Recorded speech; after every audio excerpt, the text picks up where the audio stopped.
नमस्कार साथियों, साहित्यिक संवर्धन मंच नामक के यूट्यूब चैनल पर आप सभी का हिंदी की पाठ्यपुस्तिका कृति का जो कक्षा 9वीं की है उसके तीसरे प्रकरण रीढ़ की हड्डी नामक एकांकी के साथ स्वागत करते हैं, अभिनंदन करते हैं।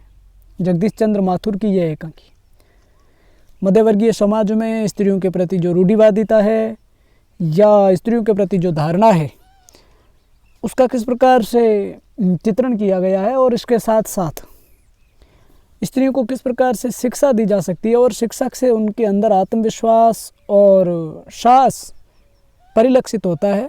इन सारी चीज़ों का जिक्र इसमें किया गया है और आप बड़ी सहजता के साथ देखिए और हमारे चैनल को सब्सक्राइब भी कीजिएगा। देखिए, रीढ़ की हड्डी जो है उसके बारे में मामूली तरह से सजा हुआ एक कमरा, अंदर के दरवाजे से आते हुए जिन महाशय की पीठ नज़र आ रही है वे अधेड़ उम्र के मालूम होते हैं। एक तख्त को पकड़े हुए पीछे की ओर चलते चलते कमरे में आते हैं। तख्त का दूसरा सिरा उनके नौकर ने पकड़ रखा है। अब जो बाबूजी है वो बोलते, अब धीरे धीरे चल, अब तख्त को उधर मोड़ दे, उधर, बस बस। नौकर कहता है, बिछा दूं साहब। तब बाबू कहते हैं, और क्या करेगा, परमात्मा के यहाँ अक्ल बन रही थी तो तू देर से पहुंचा था क्या, बिछा दूं साहब। और ये पसीना किस लिए बहाया है। नौकर खिसियाता है, ही। बाबू हंसता क्यों है, अबे हमने भी जवानी में कसरतें की है, कलसों से नाता था लोटों की तरह। यह तख्त क्या चीज़ है, उसे सीधा कर यूं, हाँ बस। और सुन, बहूजी से दरी मांग ला इसके ऊपर बिछाने के लिए। चद्दर भी कल जो धोबी के यहाँ से आई है वही। नौकर जाता है। बाबू साहब इस बीच में मेज पोस्ट ठीक करते हैं, एक झाड़न से गुलदस्ते को साफ करते हैं, कुर्सियों पर भी 2-4 हाथ लगाते हैं। सहसा घर की मालकिन, और घर की जो मालकिन है उसका नाम है प्रेमा। वो आती है, गंदुमी रंग, छोटा कद, चेहरे और आवाज़ से जाहिर होता है किसी काम में बहुत व्यस्त है। उनके पीछे पीछे भीगी बिल्ली की तरह नौकर आ जाता है, खाली हाथ। बाबू साहब दोनों तरफ देखने लगते हैं। प्रेमा बोलती है, मैं कहती हूँ तुम्हें इस वक्त धोती की क्या ज़रूरत पड़ गई। एक तो वैसे ही जल्दी जल्दी में राम स्वरूप धोती। जो बाबूजी है उनका नाम राम स्वरूप है। प्रेमा कहती है, हाँ अभी तो बदल कर आए हो और फिर न जाने किस लिए। अब राम स्वरूप, लेकिन तुमसे धोती मांगी किसने।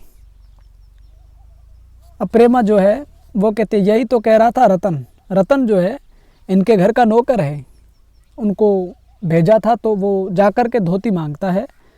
अब राम स्वरूप कहते हैं, क्यों बे रतन, तेरे कानों में डांट लगी है क्या। मैंने कहा था धोबी के यहाँ से चद्दर आई है, उसे मांग ला। अब तेरे लिए दूसरा दिमाग कहाँ से लाऊं, उल्लू कहेगा। प्रेमा, अच्छा जा पूजा वाली कोठरी में लकड़ी के बक्स के ऊपर धुले हुए कपड़े रखे हैं ना, उन्हीं में से एक चादर उठा ला। अब रतन कहता है, और दरी। प्रेमा कहती है, दरी तो यहीं रखी है कोने में, वह पड़ी तो है। राम स्वरूप, और बीबी जी के कमरे में से हारमोनियम उठा ला और सितार भी, जल्दी जा। प्रेमा, लेकिन वह तुम्हारी लाडली बेटी तो मुंह फुलाए पड़ी है। तब राम स्वरूप क्या कहते हैं, मुंह फुलाए,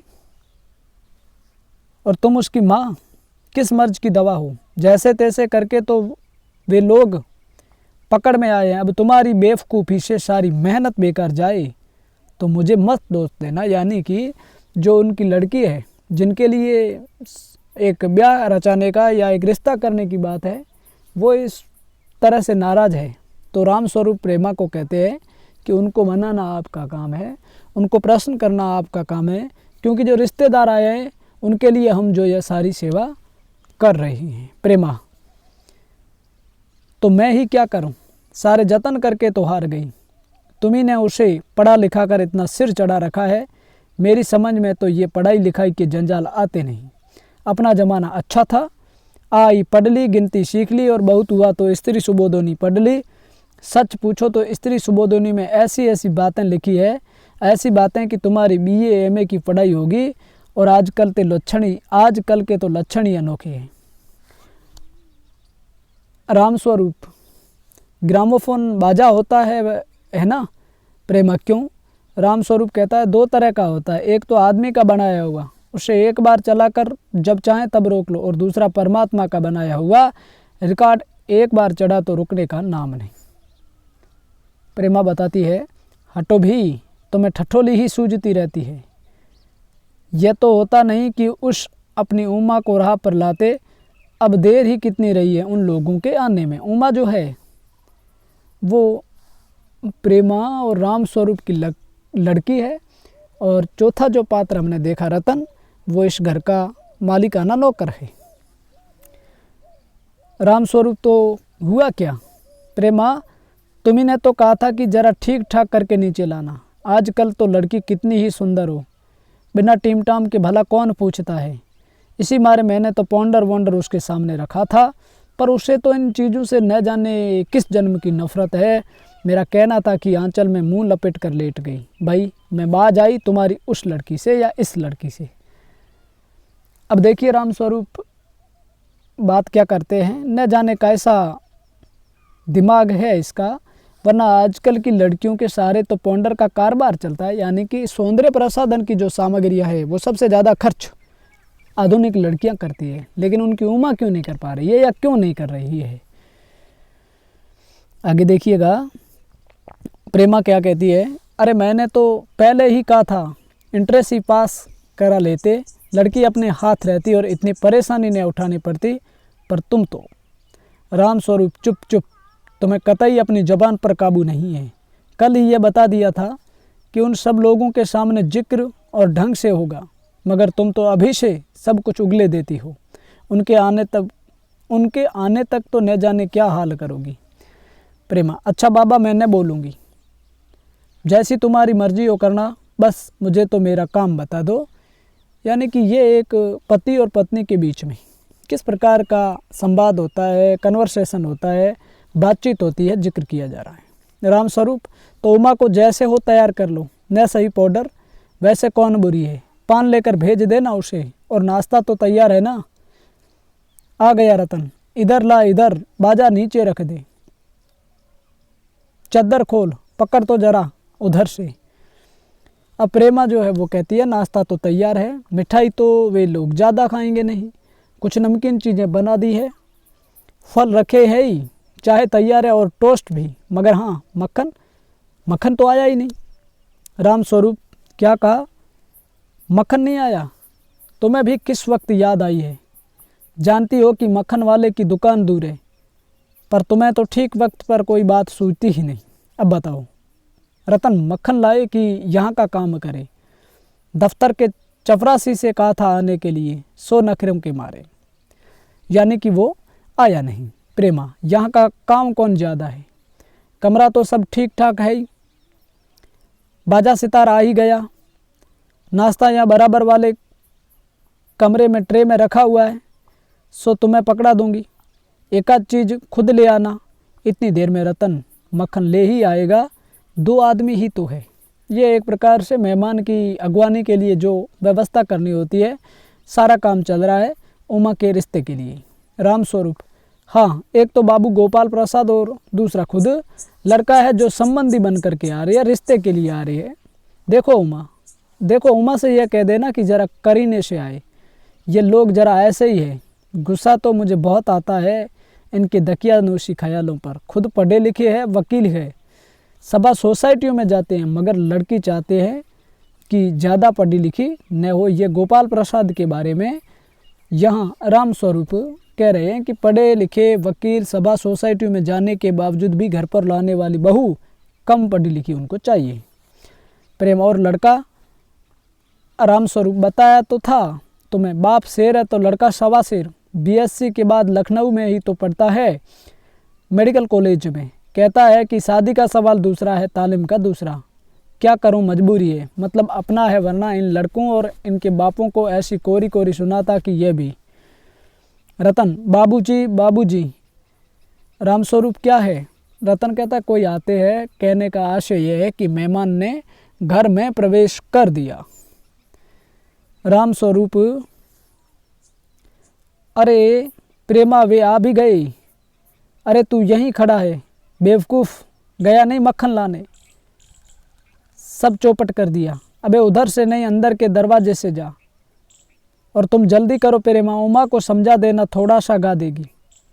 उसकी धोती ज़मीन पर रखे हुए बाजे से अटक जाती है और इस तरह से अब देखिए प्रेमा कहती है, ये बाजा वह नीचे ही रख गया है कम वक्त। रामस्वरूप, तुम जाओ, मैं रख देता हूँ जल्दी। रामस्वरूप, हैं, आइए आइए, हैं। अब आप आगे देखिए। बाबू गोपाल प्रसाद और उनके लड़के, और उस लड़के का नाम है शंकर, प्रवेश करते हैं। आँखों से लोक चतुराई टपकती है। आवाज़ से मालूम होता है कि काफ़ी अनुभवी और फितरती माशे है। उनका लड़का कुछ खीस निपोरने वाले नौजवानों में से है। आवाज़ पतली और खिसियाट भरी, झुकी कमर इनकी खासियत है। यानी कि जो शंकर नाम का लड़का है, उनके विशेषताओं के बारे में प्रकाश डाला गया है। रामस्वरूप अपने दोनों हाथ मलते हुए हैं, इधर तशरीफ़ लाइए, इधर। बाबू गोपाल प्रसाद बैठते हैं मगर बेंत गिर पड़ता है। रामस्वरूप, ये बेंत लाइए, मुझे दीजिए। कोने में रख देते हैं। सब बैठते हैं। मकान ढूंढने में तकलीफ़ तो नहीं हुई? गोपाल प्रसाद, नहीं, तांगे वाला जानता था और फिर हमें तो यहाँ आना ही था। रास्ता मिलता कैसे नहीं, यानी कि जिनकी आने की इच्छा हो या जो आना चाहता है उसको रास्ता सरलता से मिल जाता है। रामस्वरूप, हैं, यह तो आपकी बड़ी मेहरबानी है, मैंने आपको तकलीफ़ तो दी। गोपाल प्रसाद, अरे नहीं साहब, जैसा मेरा काम वैसा आपका काम। आखिर लड़के की शादी तो करनी ही है, बल्कि यूँ कहिए कि मैंने आपके लिए खासी परेशानी कर दी। अब रामस्वरूप क्या कहता है, ये लीजिए, आप तो मुझे कांटों में घसीटने लगे। हम तो आपके हैं, सेवक ही हैं। थोड़ी देर बाद लड़के की ओर मुखातिब होकर, और कहिए शंकर बाबू, कितने दिनों की छुट्टियाँ हैं? अब शंकर देखिए जी, कॉलेज की तो छुट्टियाँ नहीं है, वीकेंड में चला आया था। और रामस्वरूप पूछते, आपके कोर्स ख़त्म होने में तो अब साल भर रहा होगा? शंकर कहता, जी यहीं कोई साल 2 साल। रामस्वरूप, साल 2 साल? शंकर, हाँ, 1 साल का मार्जिन रखता हूँ, एडवांस चलता हूँ। इस तरह से ये बात होती है। तब रामस्वरूप और गोपाल प्रसाद देखिए, गोपाल प्रसाद क्या कहते हैं, बात यह है कि साहब, कि ये शंकर 1 साल बीमार हो गया था। क्या बताएं, इन लोगों को इसी उम्र में सारी बीमारियां सताती है। एक हमारा ज़माना था कि स्कूल से आकर दर्जनों कचौड़ियाँ उड़ा जाते थे, मगर फिर जो खाना खाने बैठते तो वैसी की वैसी भूख। रामस्वरूप, कचौड़ियाँ भी तो उस ज़माने में पैसे की 2 आती थी। गोपाल प्रसाद कहते हैं, जनाब ये हाल था कि 4 पैसे में ढेर सी बड़ाई आती थी और अकेले 2 आने की हजम करने की ताकत थी, अकेले। और अब तो बहुत सारे खेल वगैरह भी होते हैं स्कूल में। तब न कोई वॉलीबॉल जानता था, न टेनिस, न बैडमिंटन, बस कभी हॉकी या क्रिकेट कुछ लोग खेला करते थे। मगर मजाल की कोई कह जाए कि ये लड़का कमज़ोर है। शंकर और रामस्वरूप जो है खीसें निपोरते हैं। रामस्वरूप, जी हाँ, उस जमाने की बात ही दूसरी थी। गोपाल प्रसाद, और पढ़ाई का ये हाल था कि एक बार कुर्सी पर बैठे कि 12 घंटे की सिटिंग हो गई। 12 घंटे जनाब, मैं सच कहता हूँ कि उस ज़माने का मैट्रिक भी वे अंग्रेजी लिखता था, फर्राटे की, कि आजकल के एमए भी मुकाबला नहीं कर सकते। रामस्वरूप, जी हाँ, यह तो है ही। गोपाल प्रसाद, माफ़ कीजिएगा बाबू रामस्वरूप, उस ज़माने की जब याद आती है अपने को जब्त करना मुश्किल हो जाता है। रामस्वरूप, हाँ, जी हाँ, वह तो रंगीन ज़माना था, रंगीन ज़माना। हाँ, शंकर भी ही करता है। उसके साथ साथ में गोपाल प्रसाद, अच्छा तो साहब बिजनेस की बात हो जाए या बातचीत हो जाए। रामस्वरूप, चौंक जाते हैं। बिजनेस बिज, ओहो अच्छा, लेकिन ज़रा नाश्ता तो कर लीजिए। गोपाल प्रसाद ये सब आप क्यों या क्या तकलीफ़ करते हैं या तकलीफ़ करते हैं? राम स्वरूप हैं। तकलीफ़ किस बात का? ये तो मेरी बड़ी तकदीर है कि आप मेरे यहाँ तशरीफ़ लाए, वरना मैं किस काबिल हूँ। हैं, माफ़ कीजिएगा, ज़रा अभी हाजिर हुआ। गोपाल प्रसाद थोड़ी देर दबी आवाज़ में, आदमी तो भला है, मकान वकान से हैसियत भी बुरी नहीं मालूम होती, पता चले लड़की कैसी है। शंकर कहता है जी। गोपाल प्रसाद क्यों, क्या हुआ? शंकर कुछ नहीं। गोपाल प्रसाद झुककर क्यों बैठते हो? ब्याह तय करने आए हो, कमर सीधी करके बैठो। तुम्हारे दोस्त ठीक कहते हैं कि शंकर की बैकबोन यानी कि रीढ़ की हड्डी। इतने में बाबू राम स्वरूप आते हैं, हाथ में चाय की ट्रे लिए हुए मेज पर रख देते हैं। गोपाल प्रसाद ये देख करके कहते हैं, आखिर आप माने नहीं।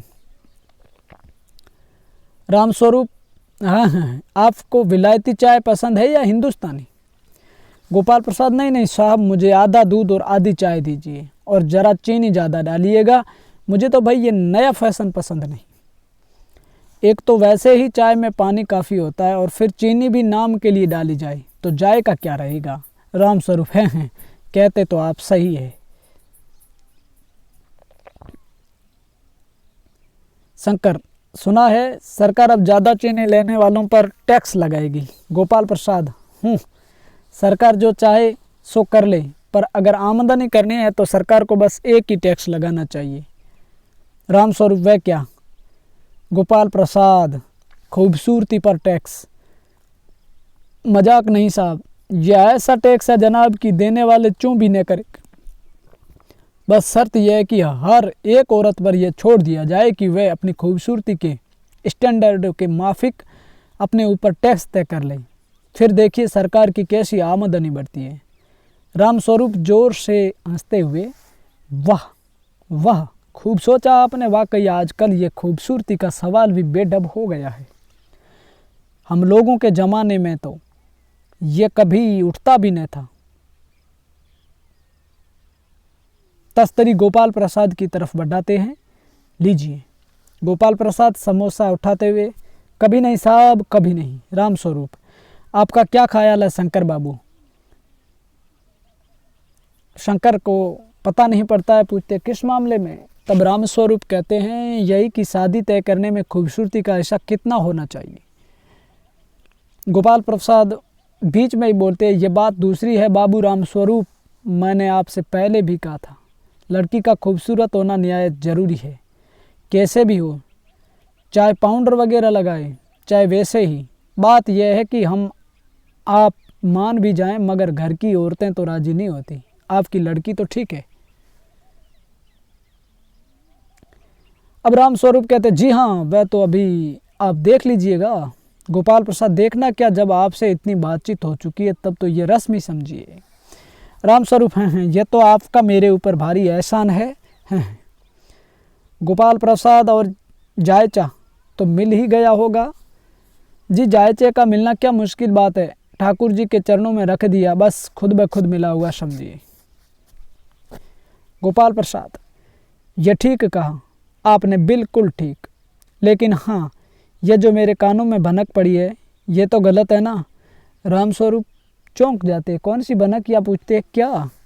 गोपाल प्रसाद, ये पढ़ाई लिखाई के बारे में। जी हाँ, साफ बात है साहब, हमें ज़्यादा पढ़ी लिखी लड़की नहीं चाहिए। मैम साहब तो रखनी नहीं, कौन भुगतेगा उनके नखरों को। बस हद से हद मैट्रिक पास होनी चाहिए। क्यों शंकर? शंकर, जी हाँ, कोई नौकरी तो करानी नहीं। राम स्वरूप कहता है, नौकरी का तो कोई सवाल ही नहीं उठता। यानी कि बच्ची के बारे में पढ़ाई को लेकर के मानदंड से कहा कि मैं अब यहाँ इस बिंदु पर तय किए जा रहे हैं। गोपाल प्रसाद, और क्या साहब? देखिए, कुछ लोग मुझसे कहते हैं कि जब आपने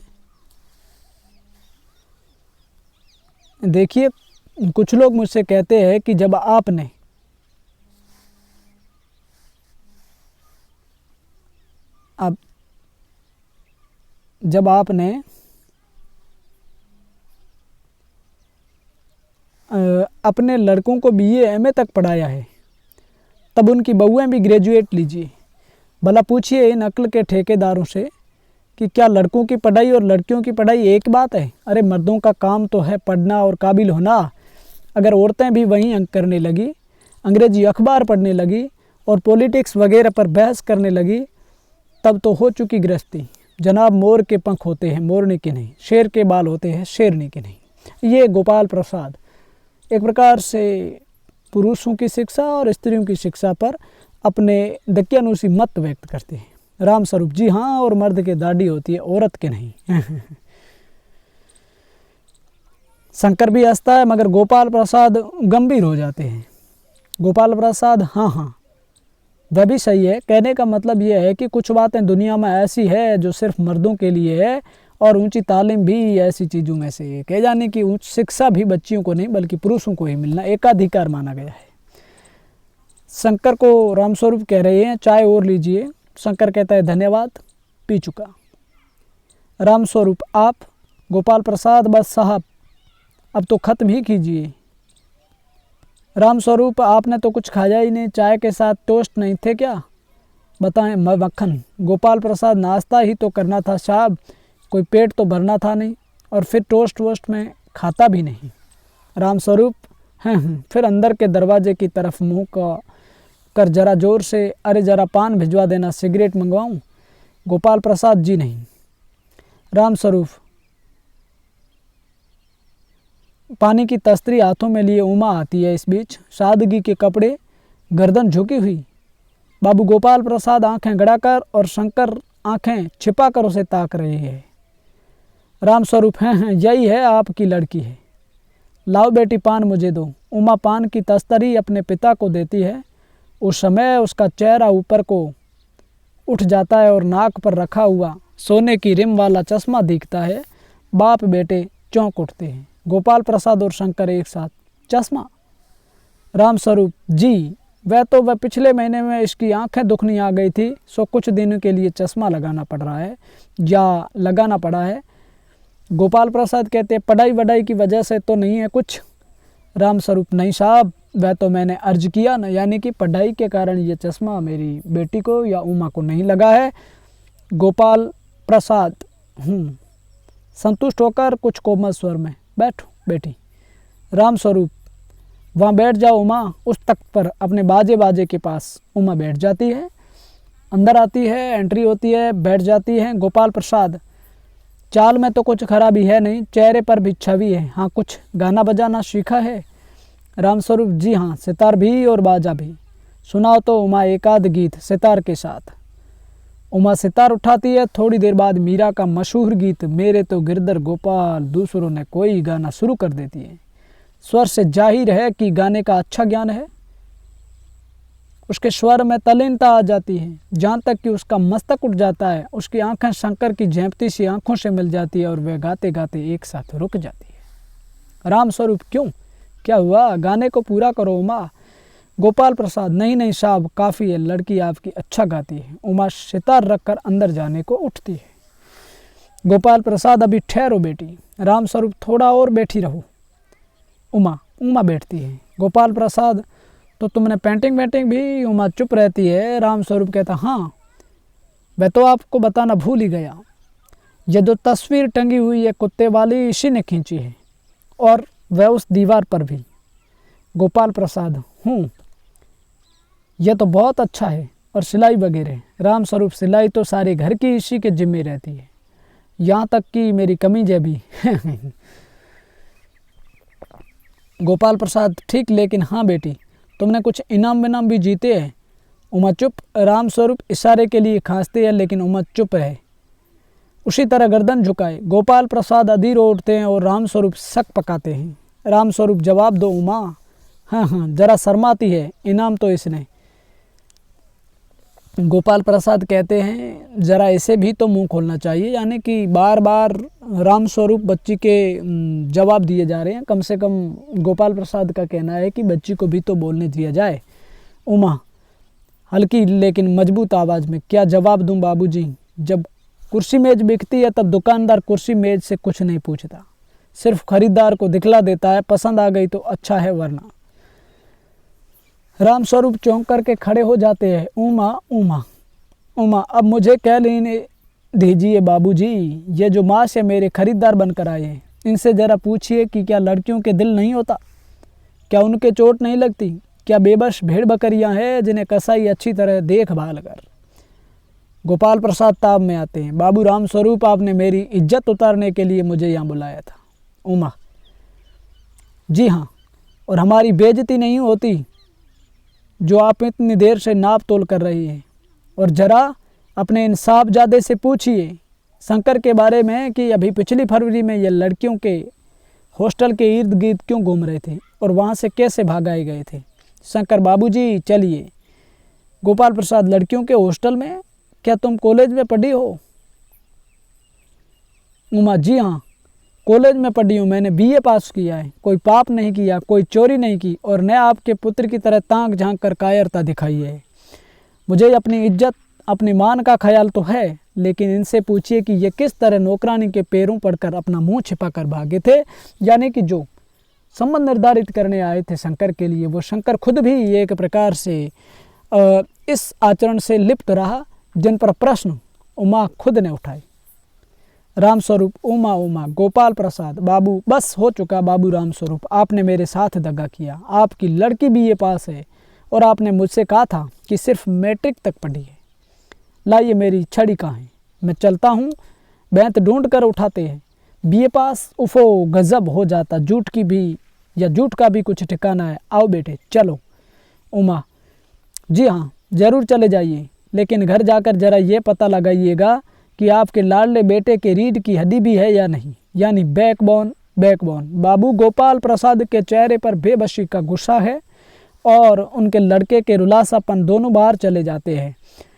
बाबू राम स्वरूप कुर्सी पर धम से बैठ जाते हैं। उमा सहसा चुप हो जाती है। प्रेमा का घबराहट की हालत में आना।